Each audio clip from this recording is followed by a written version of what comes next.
Even if your garden is jam-packed full, I bet that there's a little room for the next best plant, right?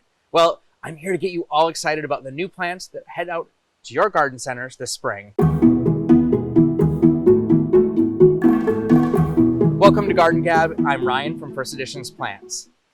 Now I want to start with a caveat. Sometimes new can be a little bit scary. Maybe you're thinking they're untested, unreliable. Well, I want to set the record straight with the new introductions from First Editions, because what you need to know is that before any of these plants make it to a garden center, the plant geniuses behind this collection spend years researching, trialing, and making sure that each variety stands up to our brand promise of hardworking, reliable shrubs and trees that require less hassle for you in the long run. All right, now let's get to the plants. Here are the new babies that will make their way to the garden center in the spring of 2020. Now let's start in the cooler regions of the country, and then we'll work our way to the warmer plants. Let's start off with a heavy hitter. Iceberg Alley Sageleaf Willow. This beauty is hardy to zone 2.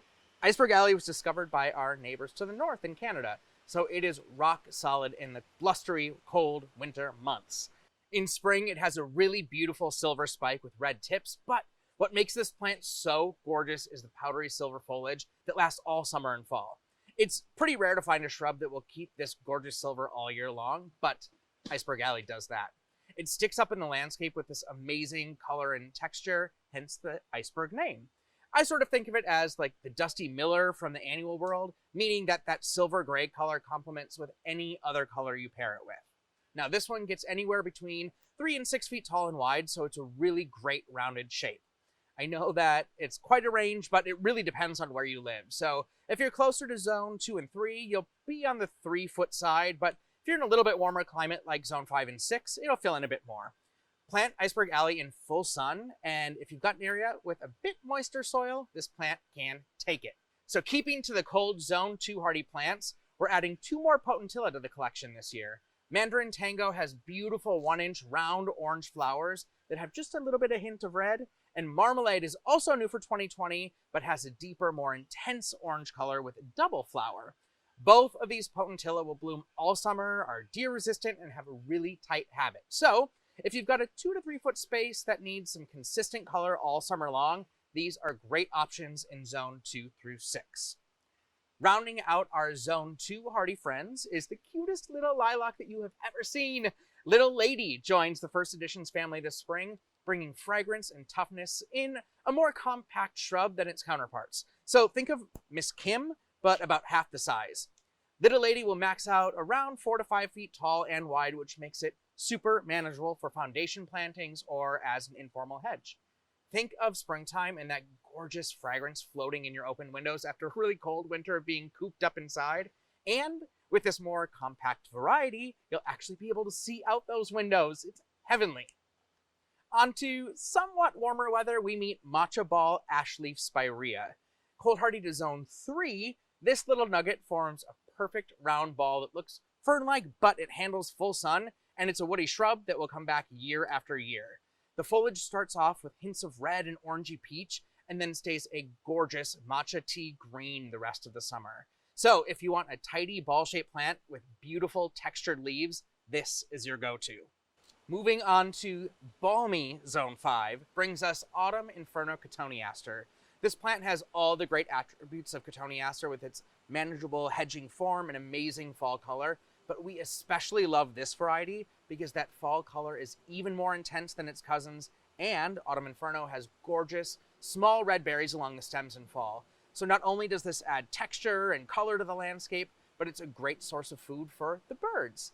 Added bonus, the birds love these berries, so they eat them all up so you don't have a berry mess left behind. Also hardy in zone 5, but all the way to the heat of zone 9, is one of my favorite new plants of the year, TIANSHAN 7 Sunflower. This plant is named after the mountain range in China where it comes from. There are so many amazing things about this one. It blooms in late summer with clusters of creamy white flowers, and each whorl contains 7 flowers, hence the name. These flowers are a main attraction for pollinators, especially butterflies. Fun fact, this plant tends to bloom across the country as the monarchs are beginning their migration, so they have a food source as they make their way south. As we move into fall, those white flowers turn a gorgeous red as the leaves turn yellow underneath them. Now moving into winter, you can see the amazing exfoliating bark hidden along the trunk during the summer months. So, not only is this plant an amazing pollinator, especially for our beloved monarchs, but it's got fabulous four-season interest. As an added bonus for this specific variety, it's more compact than the species that can get 20 to 30 feet tall. In TIANSHAN, it matures to 8 to 12 feet, so it fits really well into most landscapes. Continuing our path to warmer temps, Lovechild's Sweet Spire is hardy from zone 6 to 9 and is a great specimen of Virginia Sweet Spire. It's compact at only 3 to 4 feet tall and wide, and it is absolutely covered in fragrant flowers in May and June. But Lovechild is no one-hit wonder. The fall color on this plant is spectacular, turning amazing shades of burgundy in fall. Lovechild's also deer resistant, versatile in sun and part shade, and does well in most soils. Win, win, win! Last but certainly not least is a brand new chase tree. Galactic Pink is just that. It is covered in spiky, fragrant pink flowers from June through October, and this new variety is an absolute pollinator magnet. Galactic Pink will do well in zone 6 through 9 and is super salt tolerant. So, if you're lucky enough to live along the coast near the beach, try Galactic Pink. Like the other first edition's chase trees in the collection, this variety reblooms every 4 to 6 weeks if you deadhead that first set of spent blooms, so you can have color all the way through fall. So, those are the 9 new plants for 2020. What are you most excited about? What other questions do you have? Please share your thoughts in the comments below so that we can keep chatting with you about these exciting new plants. And hey, if you don't have a ton of space left in the ground, try these newbies in a decorative pot first. Where there's a will, there is a way. Thank you so much for tuning into this episode of Garden Gab. Please like, comment, and share below, and we will see you next time. Happy shopping and have a fantastic year in the garden.